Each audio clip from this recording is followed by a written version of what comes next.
The last cool air of winter collides with the warm, moist air of spring, high above the central United States. Then, suddenly, terror. Smashing and twisting its way across the land with winds in excess of 200 miles per hour, a tornado strikes.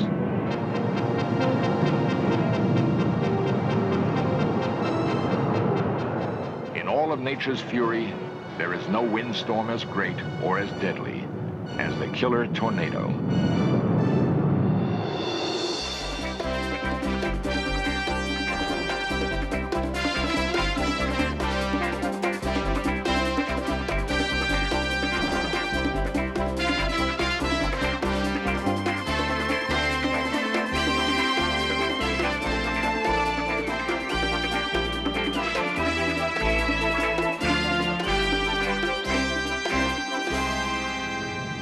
Each year they return, eclipsing the warmth of spring with the cold shadow of death. The tornadoes etch their mark, then vanish, unpredictable and unstoppable. Aided by advanced technologies, researchers and scientists probe the mysteries of the greatest of all storms, the tornado.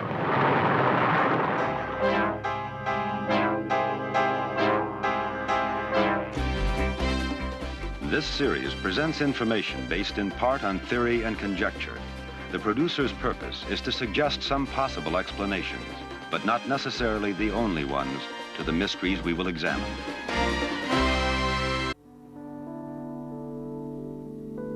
Below the spring clouds of the Midwest, there's a richness of life.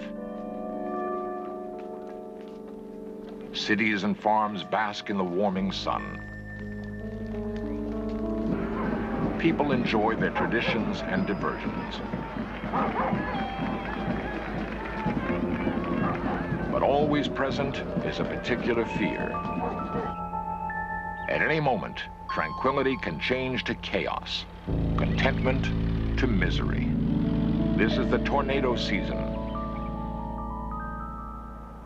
And these people live in Tornado Alley.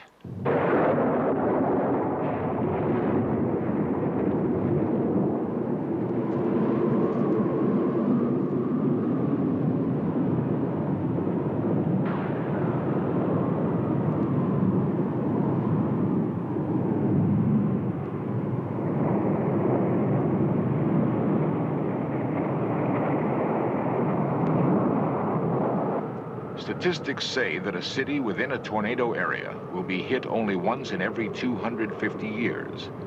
Yet, Oklahoma City has been struck 32 times since 1892, and Codell, Kansas, 3 years in a row on the exact same date.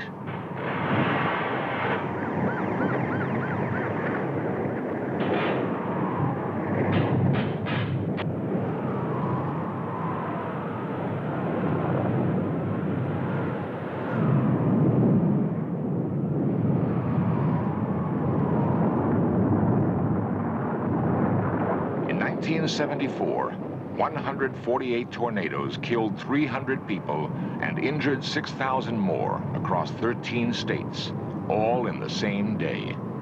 Damage totaled 600 million.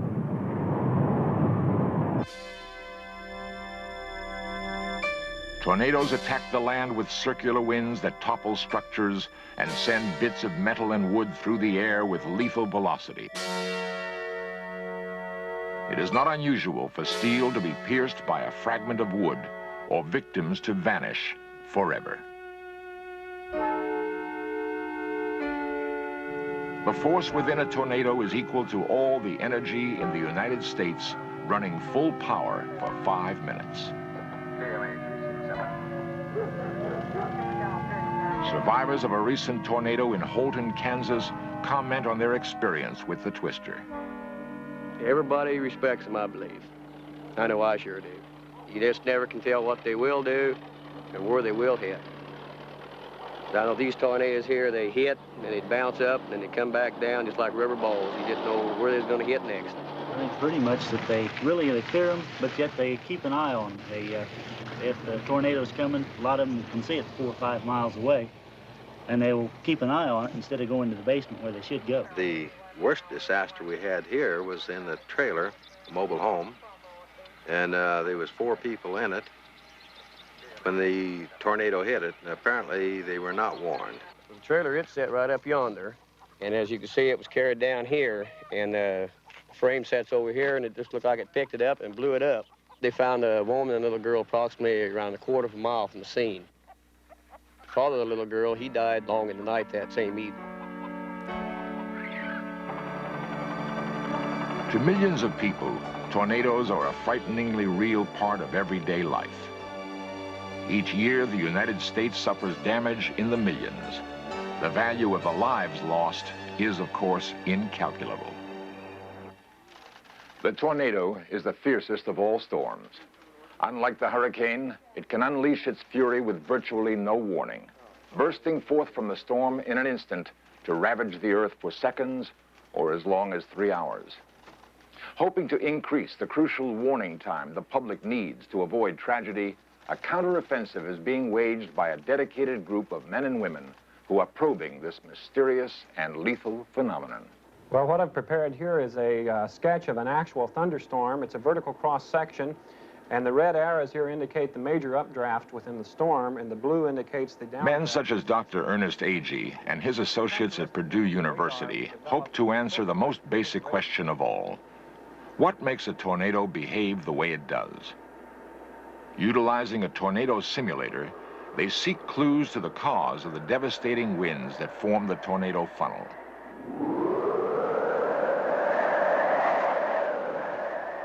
Although there is no one answer, most scientists acknowledge that it is the interaction of warm and cold fronts that produce the thunderstorm.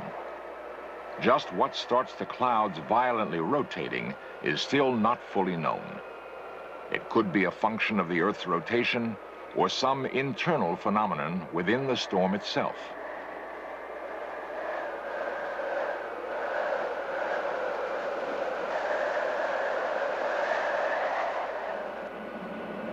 Observing the effects of a simulated tornado on this model city provides graphic evidence of the power of the wind and its vacuum effect on buildings.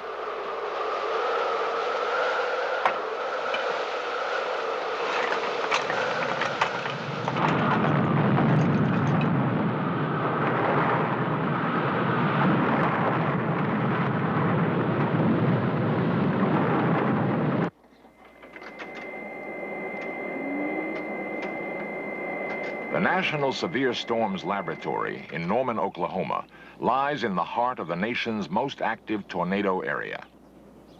Here, meteorologists, technicians, and students work toward eliminating the element of surprise in the tornado's attack. Okay, oh, still yeah, up that there. looks good. Doug, can we have an ASRAN on the northwest circulation, please? We still are maintaining very high standard. Locked in a race against death and destruction, they utilize radar, satellites, computers, and eyewitness observations to scan the skies throughout the year in order to anticipate disaster. By analyzing and interpreting data, they attempt to provide the crucial lead time that spells the difference between early warning and tragedy. During the tornado season, the day begins with interpretation of the satellite photo by meteorologist John Weaver. He must decide on the day's tornado outlook and advise the staff. The prognosis of today's photograph is not good, and the storm track down begins. Upper vertical wind structure is conducive to tornado generation, winds increasing and varying with height. The maximum wind in this sounding, although it's not showing here, is 70 knots aloft. I do expect, as I say, there's a very high probability of tornado formation in any storms which fire up along this warm front north of the low. 22,000 miles in space, a satellite confirms the telltale signs of a towering thunderstorm, parent to the tornado.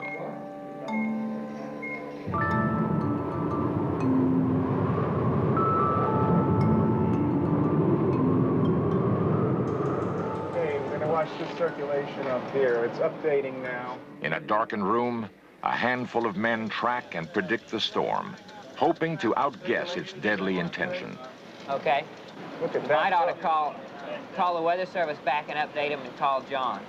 And we got a forecast position on there. Nerve center for the chase, they watch with mounting interest. All right. Looks like we ought to do something on that. Within minutes, the Storm Center issues an advisory.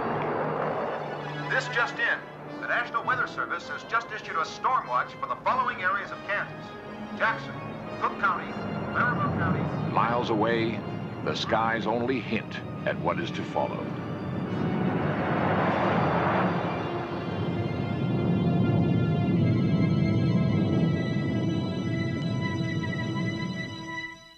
Attention, a violent storm has been sighted 15 miles to the southwest. With the storm's approach, citizens are warned to take cover, possibly for their lives. This area is under a tornado alert.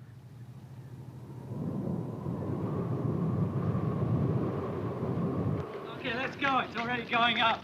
Racing against time, an intercept chase team heads out to find the storm system and document the tornado's formation without becoming victims themselves.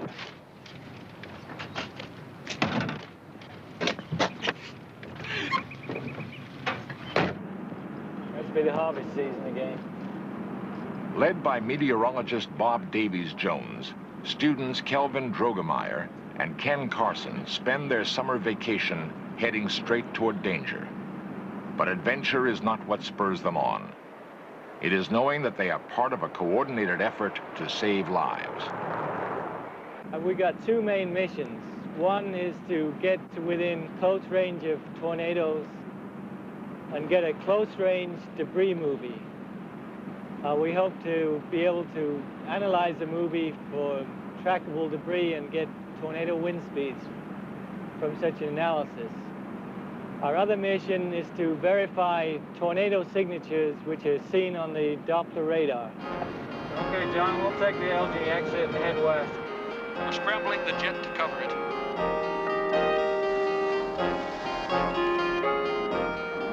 Aerial observation and recording of the storm's activity is initiated using a specially equipped F-4 Phantom jet. Okay, John, we're just turning onto I-35 just outside the lab. We're going to head south on Highway 76. Flying near the speed of sound, the pursuit plane penetrates the storm system.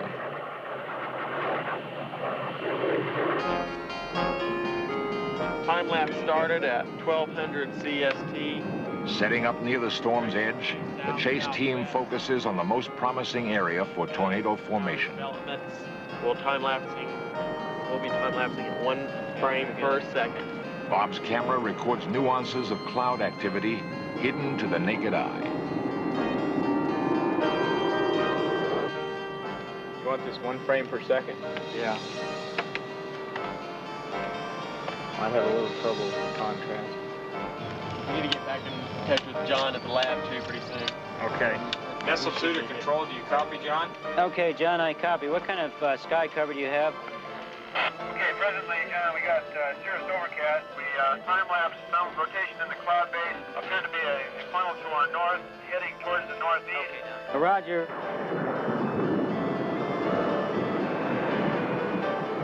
Just been up on the observation deck, and there's a big new set of towers building into the southwest side of that El Reno. Okay, store. thank you, Brad. OU1, do you copy? Okay, controllers, OU1, go ahead. John, we've got some towers that are growing pretty explosively to the northwest here. We're beginning to paint an echo on the scope, and I wondered if you could go up and take a look at those storms. We're looking to the northwest. We have an extensive rain-free base. The towers are rapidly building. A little bit hazy, and we're having difficulty trying to see some of the features, but we are approaching and should give a better indication later on. Okay, Roger, stand by, John. I'm going to see what Doppler has on that. Okay, Don, we got some good cyclonic shear at mid-levels, 5 kilometers high. Coordinates are 297 at 58 kilometers. Okay, thanks, Larry. You see that, Mike? Yeah, Don. John, we've got some cyclonic shear, 297 degrees, 58 kilometers. And if you have a new satellite picture, we'd like to see that, too. All right, thank you. Interpreting local cloud patterns, the chase team narrows in on the storm. For the experts, there's no doubt now. A tornado is forming. Guys, that storm up by Oak City. As information comes in, the worst seems imminent. Okay, John, what do you see? Okay, presently, John, the towers are growing very rapidly. It appears to be rotating quite dramatically. The appearance from here, John, looks like a rotating atomic bomb.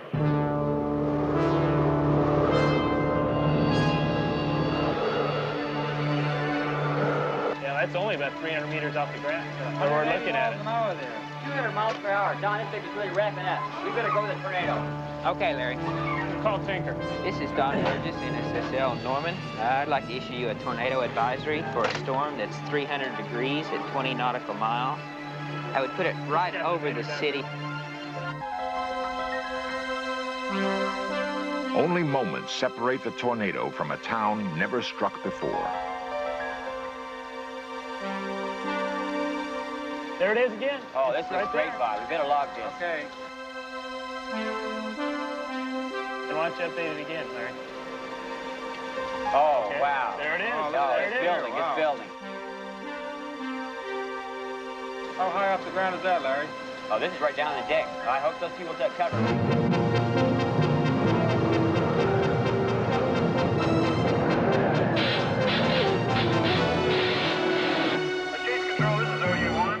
Go ahead, OU1. Roger, John. We have debris, a tornado on the ground just to our southwest. We are moving eastward very rapidly, and we'll attempt to get photographs and movies. Over. Don 1715, Chase reports debris. Chase sees the tornado, 330 degrees, 48 kilometers. We have an update on the looks like just about where we got it. They say County Line Road, Northwest Highway, there's been a lot of damaged houses destroyed.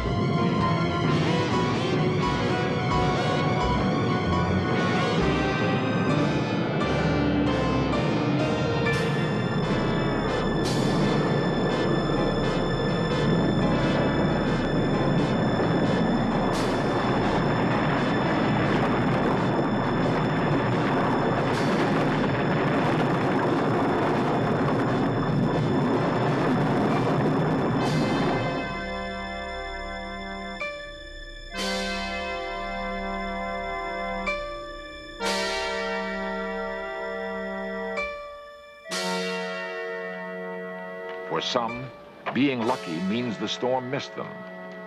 For farmer Dean Stouse, it means being alive and able to rebuild. Yeah, we lost cows and calves and sows and some pigs, and I've still got some sows missing, haven't come back.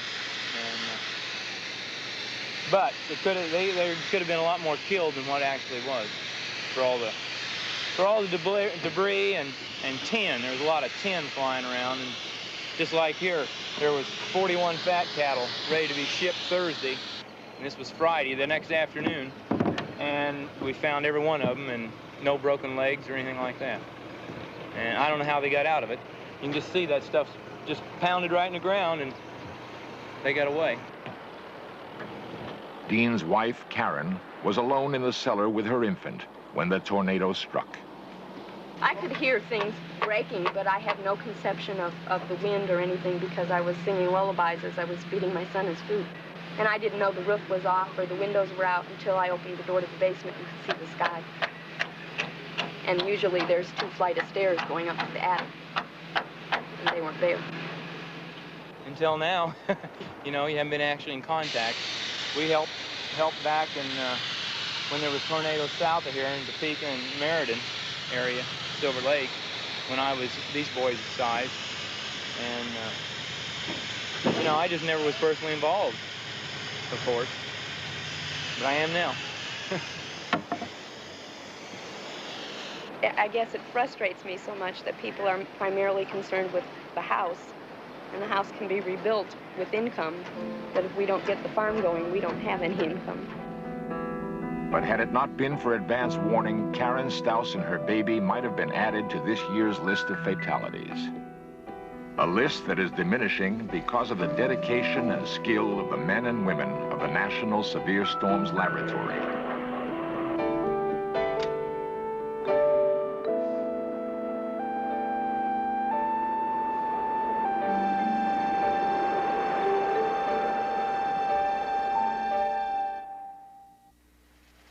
It has been estimated that at any given moment, there are 1,800 thunderstorms in the atmosphere above us, each of which could produce a devastating tornado. Despite all the advances in the science of meteorology, the tornado remains perhaps the most challenging weather event of all. To date, we have no way to stop the tornado. We can only try to cope with it. Can we expect someday to be able to modify or control this unique force of nature? Dr. Edwin Kessler, director of the National Severe Storms Laboratory. But we might turn heavy rains into moderate rains over a wide area. That would be very nice for agriculture. We would reduce erosion, and we would have a better supply of water power, for example, a more regular supply.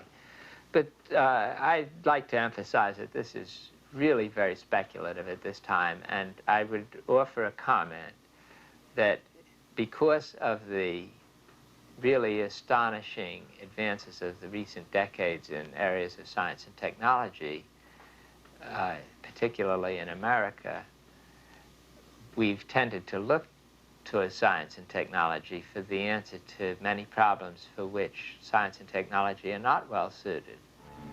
The best thing that we can do about the tornado is to be intelligent about it. Heed the warnings, observe the clouds, so that you guide yourself intelligently in this marvelous atmosphere that God has provided for us.